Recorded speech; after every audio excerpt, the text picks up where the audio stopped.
Hi everyone, this is Mike Ellick. So I decided to build this kitchen island, and for the top I wanted to do something a little bit different. So I picked up, so somewhere along the way I started watching these videos by Stone Coat Countertops, and the fellow who does them, Mike Quist, is so enthusiastic. I thought, hell, I can do this. So I bought one of the kits, and here we go. Real quickly, the top is 2.5 feet by 3.5 feet. The top is made from two pieces of multi-density fiberboard that I bonded together using pocket screws and some glue. Okay, so here's all the materials that here's some of the things that I'll be using. So first up is you mix the epoxy by first pouring part B into the container, and then part A. So how much did I use? You're supposed to use 3 ounces. So I took, I made my measurement of, what was that? It was 2.5 feet by 3.5 feet. And then took the result of that, the product of that, and multiplied it by 3. And so I just rounded up, and I thought, well, you know what? I'll just make it 32 ounces because there were no 15-ounce marks on the mixing container that I was using. So I also added some violet pearl metallic powder to the mix, and you can see how much I used here. I'm not sure how much. I think they said about a tablespoon, so I don't know. I just dumped some of it in there. And then I mixed it up using my electrical drill, which turned out to be surprisingly heavy because it's an old corded drill and not a cordless one. And anyway, very heavy. If I do it the next time, I'll probably just use my cordless drill. And so I mix and mix, and I'm going to fast forward through certain parts because there's no reason to watch somebody mix epoxy for 2 minutes. Hold on to that container because who knows what can happen while you're mixing. So now it's time to clear off my table. So the first thing I did was I poured a little bit into plastic cups for use later. Probably the idea was that I'd spray a little bit of paint in each, and then I could do something sort of fun. I also did a lot of spraying on paint sticks and dragging that through the surface. And you can see my trowel and my chop brush. So let's take that chop brush and trowel out of the way, the notch trowel, and I'm just going to pour it right onto the surface. So I think I took out the part where I used a little stick to scrape out the container. And here we're just going to fast forward through. We're going to run through this really quickly, and me spreading the epoxy. So by spreading it, you're mixing it again, drag it almost to the edge. Once you have it all covered, then you go ahead and drag it over the edge, and the epoxy flows pretty nicely over the edge. I tried to catch some of the excess in a cup, and I think I did a reasonably good job. The one thing I think I did was I think I pressed too hard on the notch trowel against the surface. So next time I don't have to press quite as hard. Next I used my chop brush, and I primed it first, a little bit of epoxy, and then I chopped the entire surface. And I fast forward through this, and I actually went through pretty quickly. And then I brushed the edges to make sure that there was some epoxy on all of the edges.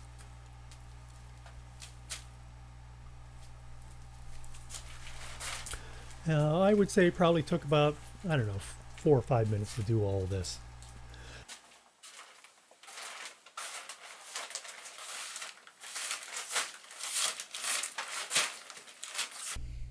Okay, let's stop right here. I want to point out 2 things. One is that I overmixed, and so you'll notice that that streak came out gray rather than black. And the second thing is I held the stick actually over the surface, and you'll notice that it then dripped gray epoxy onto my surface, which I then had to deal with. And this happened a number of times, so it's something for me to keep in mind for the next time I do a pour. My hint to you, my suggestion is just be careful when you're spraying paint in there. Don't mix it too much, or even at all. Just, spray it on there and then pour it onto your surface. You can also see this line, this horizontal line across the top, and that's caused because I lightly sanded the surface, which caused me to have an edge where I bonded the 2 pieces together.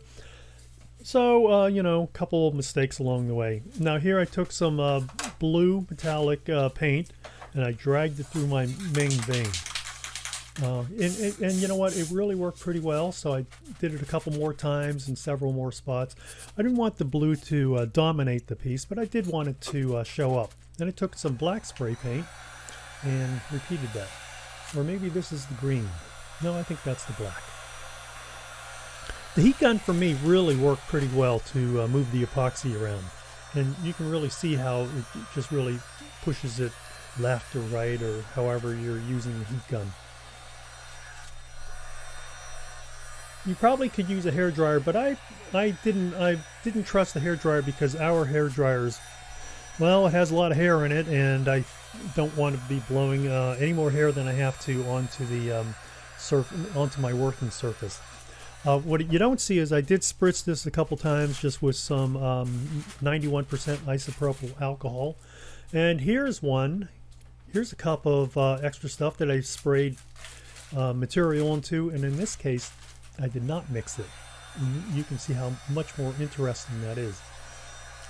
What's fascinating about using this heat gun approach is even when you blow it, it tends to move back to where it wants to, or move to where it wants to, which in itself is pretty interesting. So you can see how my thin gray lines are starting to really thicken. They're helped, of course, by the fact that I poured other material on there and also dragged a paint stick through there. But, you know, I think it does, overall, I think it does a pretty good job. And those were just bare spots in the epoxy, if you're wondering what I was touching.